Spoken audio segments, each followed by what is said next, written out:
always try to plug that in the wrong way every single time.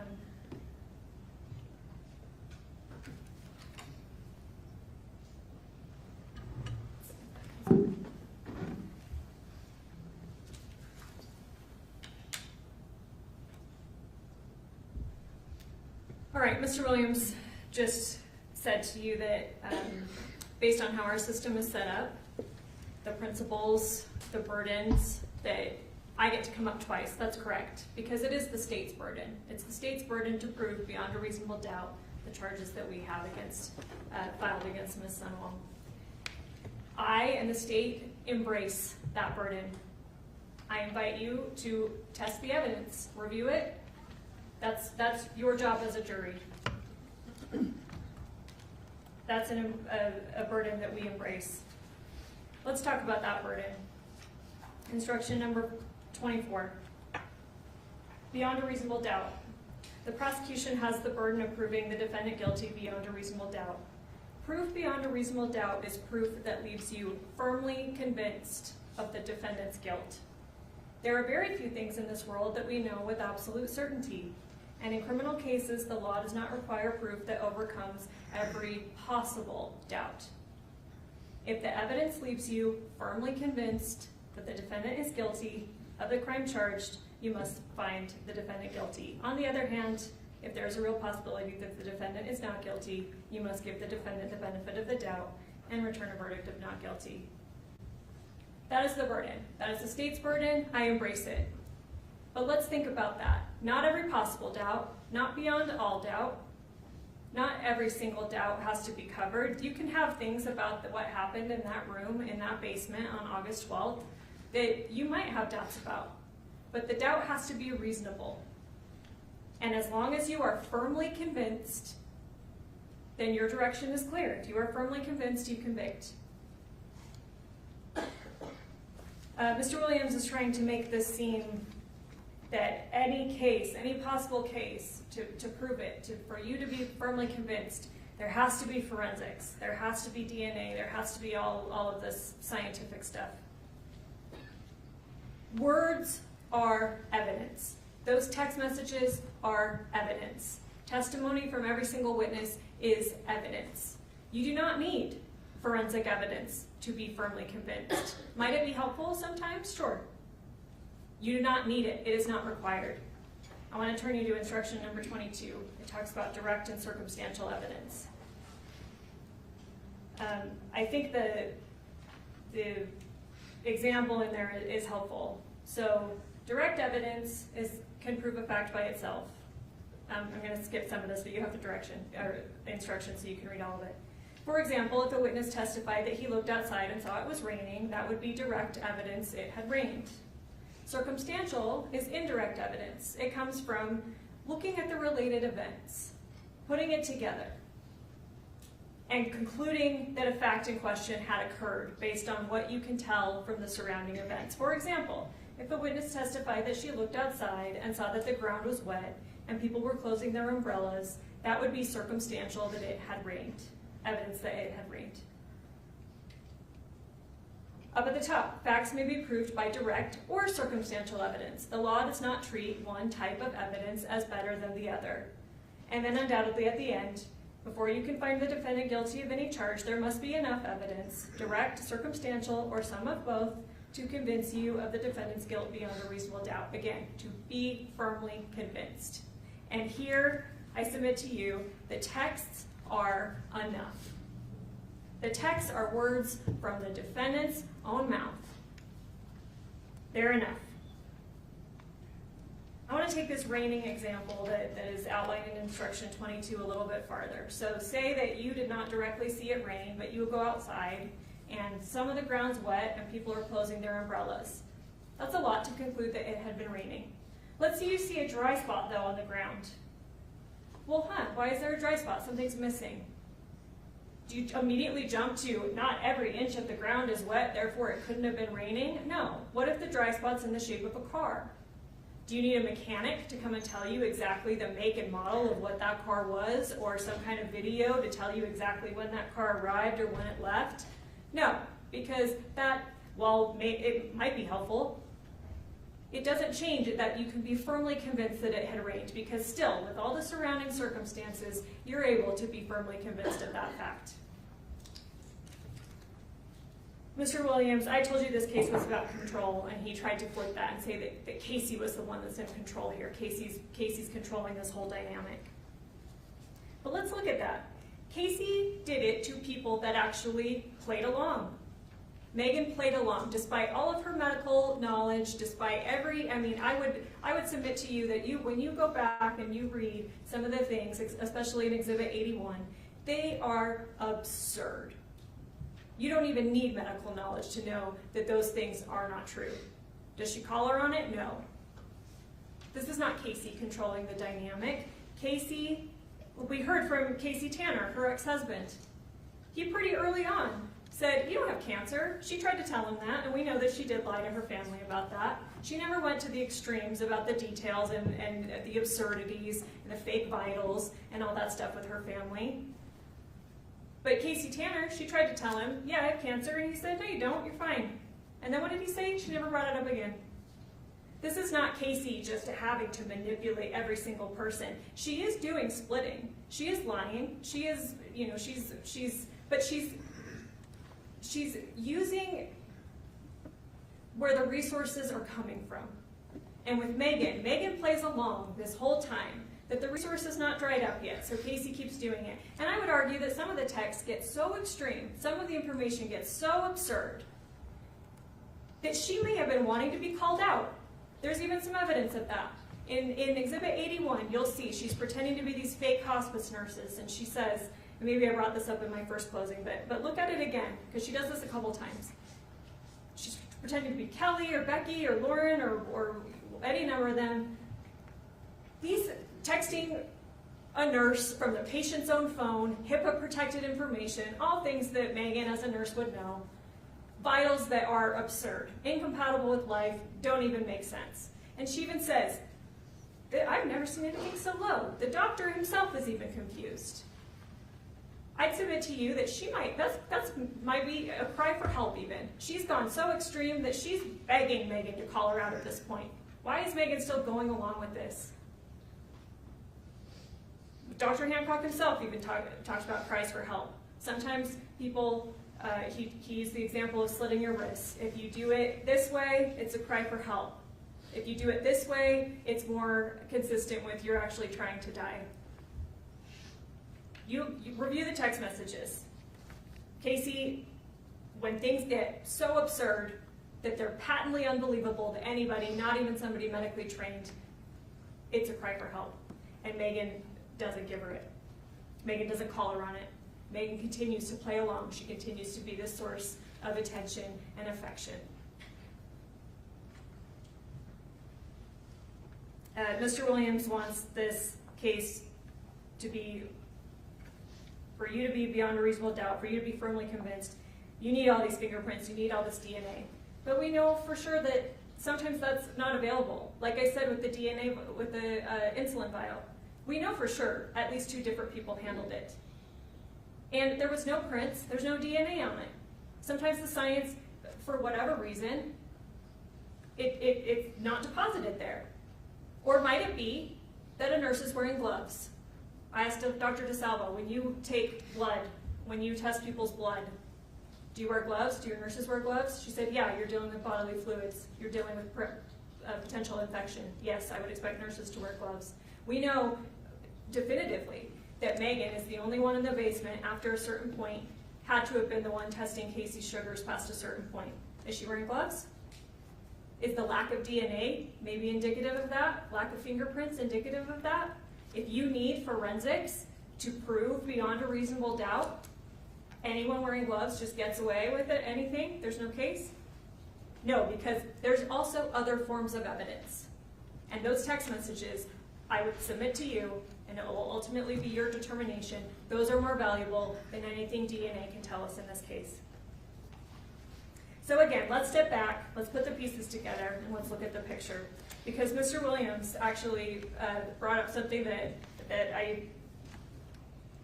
the theory, one of the state's theories, seems to align with actually. We heard from Dr. Hancock. So what do we know? Kacee died from an exogenous insulin overdose. Mr. Williams said, Meggan didn't do anything. She says, I'm not called, I didn't do anything. And if Meggan didn't do anything, then yes, the answer is acquittal.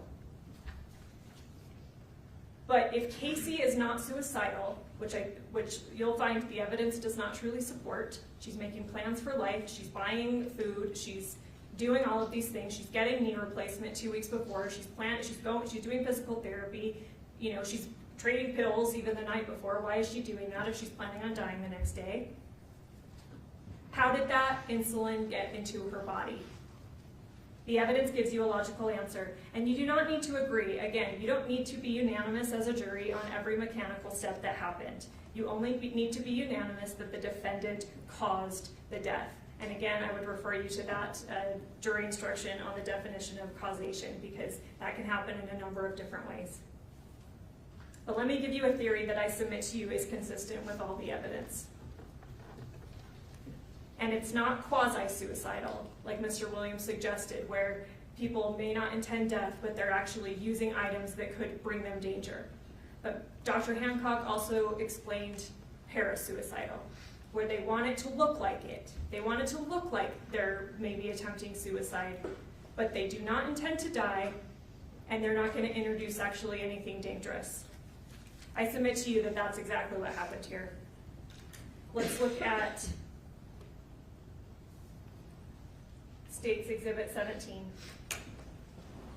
So by 4 p.m., you'll see in the text messages between Meggan and Kacee that by around 4 on August 11th, it's clear. Kacee's tried to evade, Kacee's tried to delay. Meggan says, my dad can watch Porter, I can come over tomorrow. So it's clear that to Kacee that the defendant's coming over the next morning. And she knows that the defendant's intent, the whole point of the defendant coming over there, is so that Kacee can end up dead.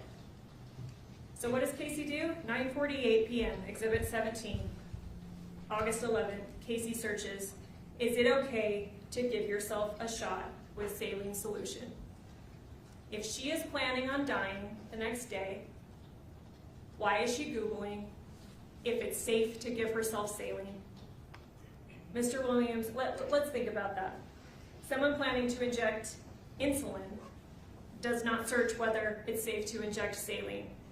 Mr. Williams tried to suggest that, well, maybe she's diluting the insulin with saline. Why? Insulin is a clear liquid, saline is a clear liquid. And what did we hear from Mark? Kacee is familiar with diabetes. Most of the household that she lives in is diabetic. She's been taking care of grandma, who had, I forget exactly the term, but it's diabetes that is so severe that grandma swings back and forth wildly. What did Mark testify? Even 3 units too much could kill grandma. Kacee had been taking care of grandma's diabetic needs for years. Kacee knows that. You think she's gonna mess around with real insulin if she doesn't mean to die? Absolutely not. That is not reasonable. That is not a reasonable doubt. Instead, right here, Exhibit 17, is it okay to inject with saline? And then, like I pointed out, all of those other texts that you'll find in Exhibit 136, Kacee says, I'm getting everything ready. I need to start drawing up the bottles. I spent most of the night drawing up the insulin. Defendant, who is wise to Kacee's lies, doesn't let Kacee know that. Kacee believes, oh, I'm still getting her for some reason. I'm telling her the most insane stuff she's probably ever heard, and for some reason she's still believing me. The defendant says, you don't have to draw it all up yourself. I would help you. But later, Kacee says, and again, you'll find this in Exhibit 136, Kacee says, I have everything ready. The evidence shows that Kacee is still performing, but she's not doing quasi-suicidal. She's not going to mess around with real insulin. Again, even units too much could kill grandma. Why would she put real insulin in those syringes when she's asking, is it okay to use saline? She fills up those syringes with saline. She's still performing.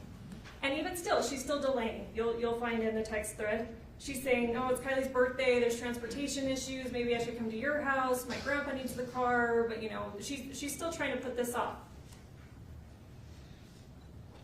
If she was truly intending suicide, there's no need to stall.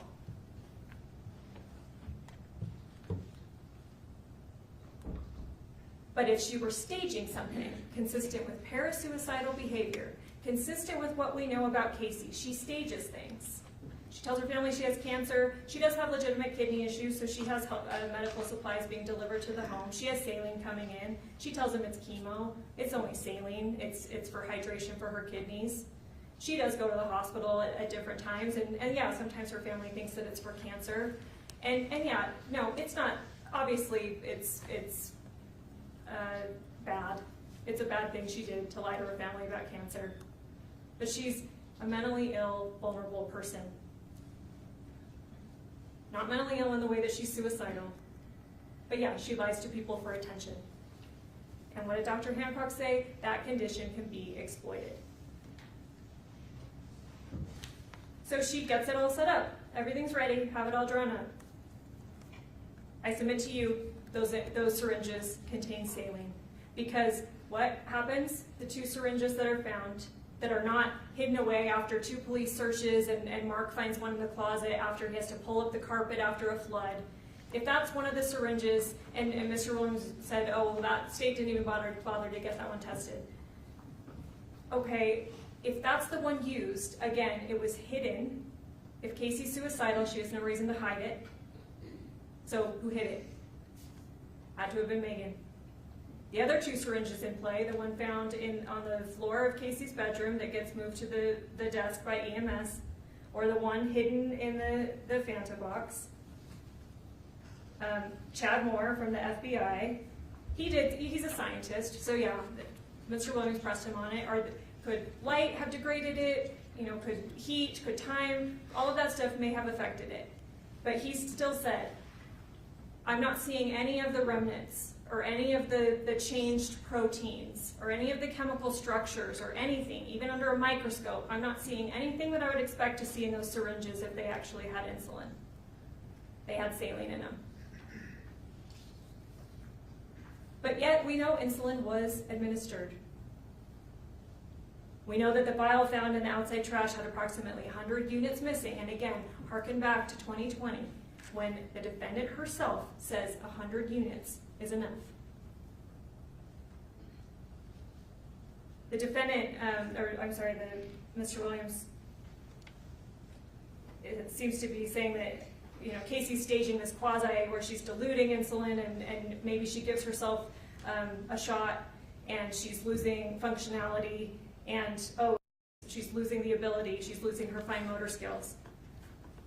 She's fumbling around. You think Meggan, who the whole point of was, I'm going to come over and help you. You need someone to stay with you and keep injecting you so you stay low, who undeniably is the one to test her sugars for her, a physical act, multiple times after Kacee loses consciousness. You think she's just going to sit there quietly doing nothing while Kacee's fumbling around trying to drop syringes? No, the whole plan was for Meggan to go over there and help her. But what the evidence suggests is that Meggan swapped the syringes. Because, like I said, this is a game of chicken, and Meggan is smarter than Kacee at this point. Kacee's been telling her lies for years. Meggan's been pretending to believe them. Meggan knows that Kacee stages stuff. Meggan knows that she's saying, 9, and again, this goes right in line with what Kacee's patterns. I gave myself 9 vials of insulin and it didn't work. I gave myself 4 vials of insulin, nothing works. I need to have the surgery because nothing works on me. So why, as Mr. Williams suggested, does she need to demonstrate to the defendant that her sugars are dropping? She could give herself saline and say, see, nothing works. See, nothing works. And this goes right in line with her habit, her history, her parasuicidal behavior. And Meggan knows that. Mr. Williams said that Dr. DeSalvo said I'm going to not quote him directly, but he said something like, after 12:30 or after Kacee's unconscious, it's undeniable that no insulin was given at that point. That is not her testimony.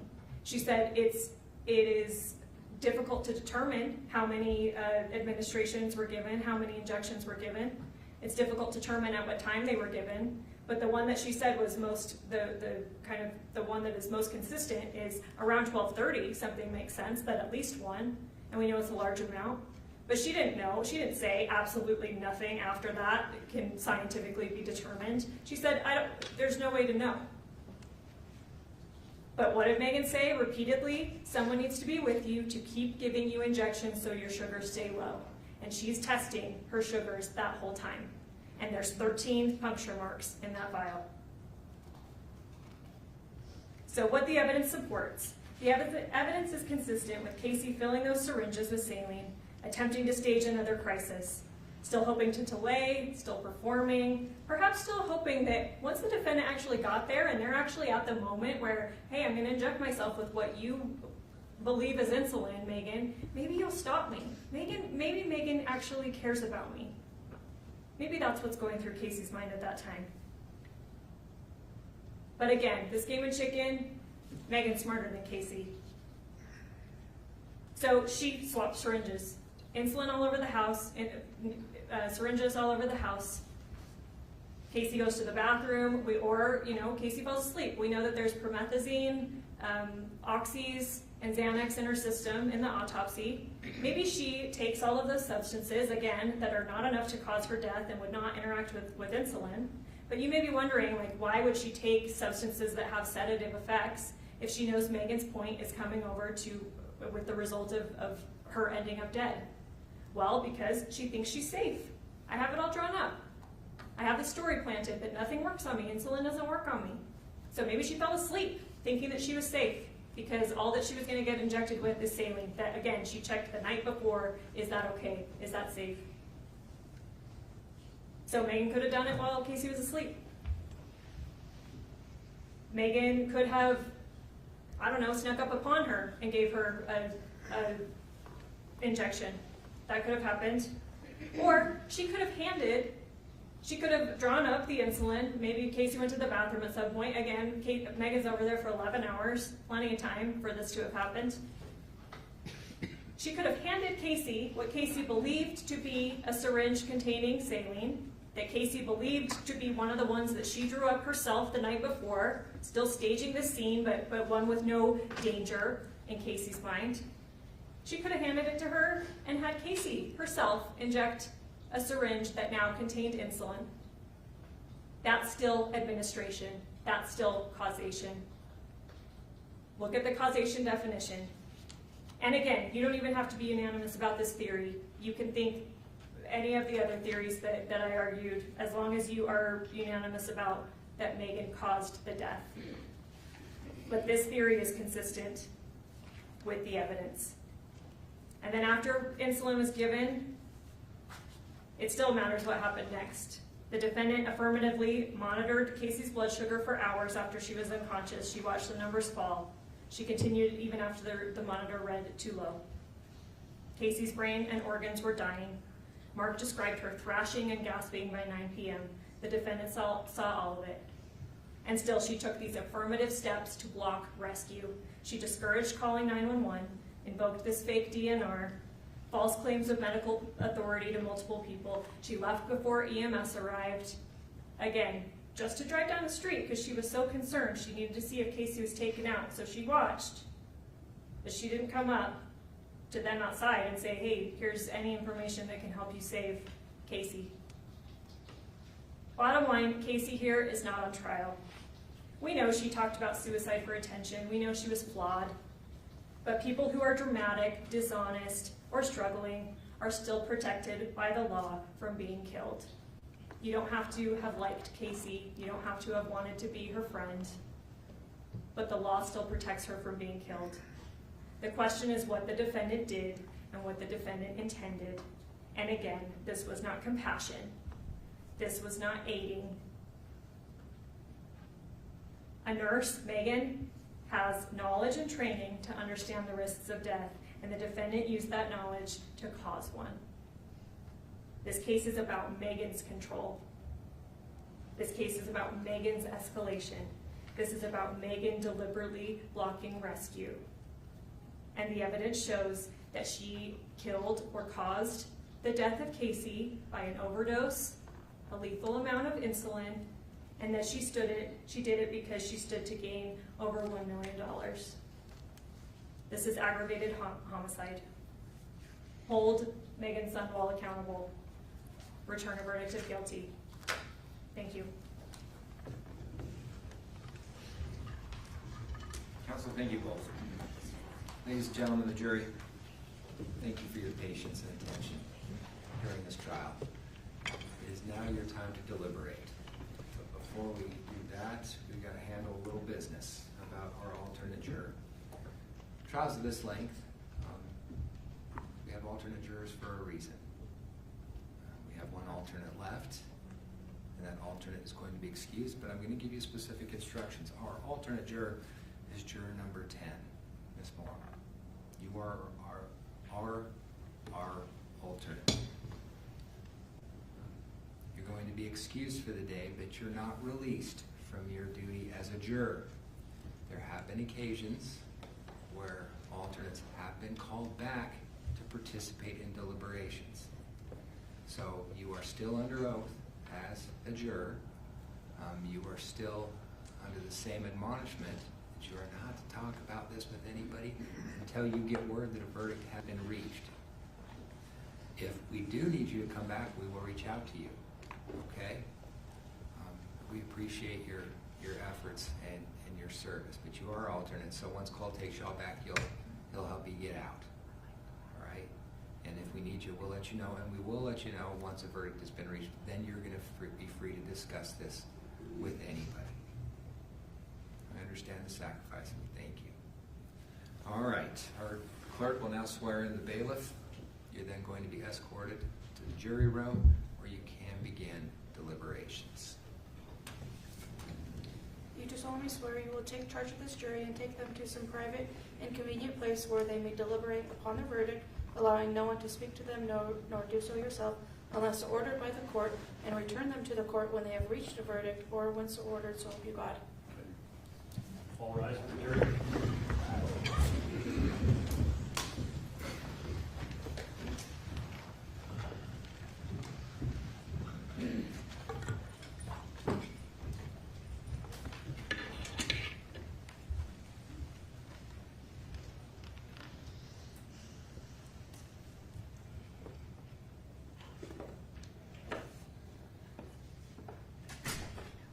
Please be seated. Counsel, please make sure the clerk has your numbers. It is now 2:42. We're going to let the jury work till around 5 or so. Then they may be excused for the evening, come back in the morning.